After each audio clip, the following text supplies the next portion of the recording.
এই যে আমরা হাতের মুঠোয় পুরো পৃথিবীটা নিয়ে ঘুরছি, মানে মোবাইল ফোন, কিন্তু এর ভেতরের আসল জাদুটা কি, সেটা কি আমরা জানি? আজকের এই আলোচনায় চলুন আমরা সেই জাদুটাই খুলে দেখি। শুরু করা যাক একটা মেসেজের যাত্রা। এটা তো আমাদের সবার সাথেই হয়, তাই না? গাড়িতে বসে আরামে লাইভ খেলা দেখছি, আর পার্কিং লটের বেসমেন্টে নামতেই হ্যালো হ্যালো করতে করতে ফোনটা কেটে গেল। এই খুব সাধারণ একটা প্রশ্নের উত্তরই কিন্তু লুকিয়ে আছে সেলুলার নেটওয়ার্কের জটিল ডিজাইনের মধ্যে। চলুন এই রহস্যটাই আজ সমাধান করি। তো এই পুরো যাত্রাটা ভালো করে বোঝার জন্য এই হলো আমাদের রোডম্যাপ। আমরা এই 5টা ধাপে এগোব, যাতে পুরো ব্যাপারটা জলের মতো পরিষ্কার হয়ে যায়। কোনো ডেটা তার যাত্রা শুরু করার আগে আমাদের তো বুঝতে হবে যে সেই ডেটা কোন ভাষায় কথা বলে, তাই না? কারণ এই ভাষাই ঠিক করে দেয় ডেটা কতটা দ্রুত আর কতটা পরিষ্কারভাবে এক জায়গা থেকে অন্য জায়গায় পৌঁছাবে। ভাবুন তো, ডেটার দুটো ভাষা আছে, অ্যানালগ আর ডিজিটাল। অ্যানালগ সিগন্যালটা হলো, জানেন, পাহাড় থেকে নেমে আসা একটা মসৃণ ঢালের মতো, মানে কন্টিনিউয়াস, কোনো থামাথামি নেই। আর ডিজিটাল সিগন্যাল, ওটা হলো সিঁড়ির ধাপের মতো, 1, 2, 3 সব নির্দিষ্ট ভ্যালু। এই কারণে আধুনিক কমিউনিকেশনের ডিজিটালের এত জোর, কারণ বাইরের শব্দ বা নয়েজ একে খুব সহজে ডিস্টার্ব করতে পারে না। কানেকশন একদম পরিষ্কার থাকে। আচ্ছা, ডেটা তো ভাষা শিখল, এবার যাবে কোন রাস্তা দিয়ে? এই রাস্তাও 3 রকমের। আমাদের বাড়ির ওয়াইফাই, ওটা হলো ল্যান, মানে আমাদের পাড়ার গলি, শুধু পাড়ার মধ্যেই ঘোরাঘুরি। তারপর আসছে ম্যান, যেটা পুরো কলকাতার শহরটাকে জুড়ে রাখে। আর শেষে হলো ওয়্যান, একদম ন্যাশনাল হাইওয়ের মতো, কলকাতা থেকে দিল্লি লম্বা পথের জন্য এটাই সেরা। এই ভিত্তিটা কিন্তু আমাদের পরের আলোচনার জন্য খুব জরুরি। ওকে, রাস্তাঘাট চেনা হয়ে গেছে। এবার আসল মজাটা, কোনো তার ছাড়া, মানে ওয়্যারলেসলি কি করে কাজটা হয়। চলে আসুন বিভাগ 2-এ।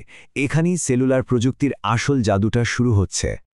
মোবাইল নেটওয়ার্কের মূল কৌশলটা লুকিয়ে আছে এই ফ্রিকোয়েন্সি রিইউজ কথাটার মধ্যে। ভাবুন, পুরো এলাকাটাকে একটা মৌচাকের মতো ছোট ছোট সেলে ভাগ করা হয়েছে। এর লাভ কি? লাভ হলো যে দুটো সেল পাশাপাশি নেই, তাদের মধ্যে একই ফ্রিকোয়েন্সি আবার ব্যবহার করা যায়। একেই বলে রিইউজ। এই সহজ কিন্তু ব্রিলিয়েন্ট আইডিয়াটার জন্যই এত কম ফ্রিকোয়েন্সি দিয়ে কোটি কোটি লোককে কানেক্ট করা সম্ভব হয়।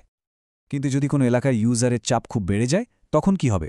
নেটওয়ার্ক অপারেটররা তখন আরও কিছু ট্রিক ব্যবহার করে। সবচেয়ে সোজা উপায়, যদি হাতে থাকে, নতুন চ্যানেল যোগ করা, না হলে পাশের সেল থেকে কিছু ফ্রিকোয়েন্সি কিছুক্ষণের জন্য ধার নেওয়া। কিন্তু সবচেয়ে কাজের উপায় হলো সেল স্প্লিটিং, মানে একটা বড় ভিড়ে ঠাসা সেলকে ভেঙে আরও ছোট ছোট সেল বানিয়ে দেওয়া। ফলাফল, ক্যাপাসিটি অনেক গুণে বেড়ে যায়। উত্তরটা কিন্তু পুনঃব্যবহার বা রিইউজ শব্দটির মধ্যেই লুকিয়ে আছে। ঠিক আছে, কোটি কোটি লোক ফোন ব্যবহার করছে, কিন্তু একসাথে এত লোক কথা বললে তো একটা বিশাল ট্রাফিক জ্যাম লেগে যাওয়ার কথা, তাই না? এখানেই আসছে মাল্টিপল অ্যাক্সেস টেকনিক, যা আমাদের শেখাবে কি করে এই ট্রাফিক জ্যাম এড়ানো যায়। ব্যাপারটা একটা ফুড কোর্টে টেবিল শেয়ার করার মতো। এফডিএমএ মানে প্রত্যেকের জন্য আলাদা ছোট ছোট টেবিল, মানে সবার জন্য আলাদা ফ্রিকোয়েন্সি। টিডিএমএতে আবার একটা বিশাল বড় টেবিল, কিন্তু সবাই পালা করে খাচ্ছে, প্রত্যেকের জন্য একটা নির্দিষ্ট টাইম স্লট। আর সিডিএমএ, ওটা হলো সবচেয়ে ইন্টারেস্টিং। ভাবুন, সবাই একসাথেই কথা বলছে, কিন্তু একজন বাংলায়, একজন হিন্দিতে, আরেকজন ইংরেজিতে। যে যার ভাষা বোঝে সে তার কথাই শুনবে। এই আলাদা ভাষাই হলো ইউনিক কোড।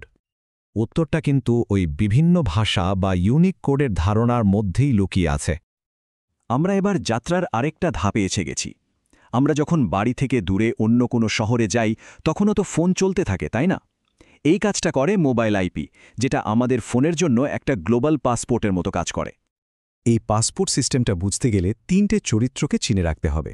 হোম এজেন্ট হলো আমাদের বাড়ির পোস্ট অফিস, ফরেন এজেন্ট হলো যেখানে ঘুরতে গেছি সেখানকার পোস্ট অফিস, আর কেয়ার অফ অ্যাড্রেস হলো ওই নতুন জায়গায় আমাদের অস্থায়ী ঠিকানা। সোজা, তাই না? এবার দেখুন কি হয়। আমাদের জন্য কোনো ডেটা এলো আমাদের পার্মানেন্ট বাড়ির ঠিকানায়। হোম এজেন্ট, মানে বাড়ির পোস্ট অফিস, ওটাকে ধরে ফেলে। তারপর সেই ডেটাকে আরেকটা নতুন খামে ভরে। এই নতুন খামে ভরাটাকেই বলে টানেলিং। আর শেষে ওই নতুন খামটা আমাদের অস্থায়ী কেয়ার অফ অ্যাড্রেসে পাঠিয়ে দেয়। এর ফলে আমরা দুনিয়ার যেখানেই থাকি না কেন, ডেটা ঠিক আমাদের কাছেই পৌঁছবে। আমরা যে মেল ফরওয়ার্ডিংয়ের উপমাটা ব্যবহার করলাম, তাতে একটা ডেটা প্যাকেটকে অন্য প্যাকেটের ভেতরে মোড়ানোকে কি বলা হচ্ছিল? উত্তরটা কিন্তু ওই নতুন খামের ধারণার মধ্যেই আছে। আমরা প্রায় যাত্রার শেষে চলে এসেছি। এখন প্রশ্ন হলো, এত কিছু সেল স্প্লিটিং, সিডিএমএ, টানেলিং, এইসব জেনে কি হবে? চলুন দেখি কেন এই জ্ঞানটা এতটা গুরুত্বপূর্ণ। এই যে কনসেপ্টগুলো আমরা আলোচনা করলাম, এগুলো শুধু বইয়ের পড়া নয়, এটাই হলো 5G, ইন্টারনেট অফ থিংস, আর আমরা যে কানেক্টেড ওয়ার্ল্ডের কথা বলি তার ভিত বা ফাউন্ডেশন। ইঞ্জিনিয়ার হিসেবে আমরা সবাই এই ফাউন্ডেশনের উপরে নতুন কিছু তৈরি করব। ভাবুন তো একবার, প্রথম মোবাইল কল হয়েছিল 50 বছরেরও বেশি আগে। আমরা আজ যে নীতিগুলো জানলাম তার উপর ভিত্তি করে আজ থেকে 50 বছর পর একটা কল কথাটার মানে কি দাঁড়াবে, এই চিন্তাটাই আমাদের নতুন ইনোভেশনের দিকে এগিয়ে নিয়ে যাবে। চলুন ভাবা যাক।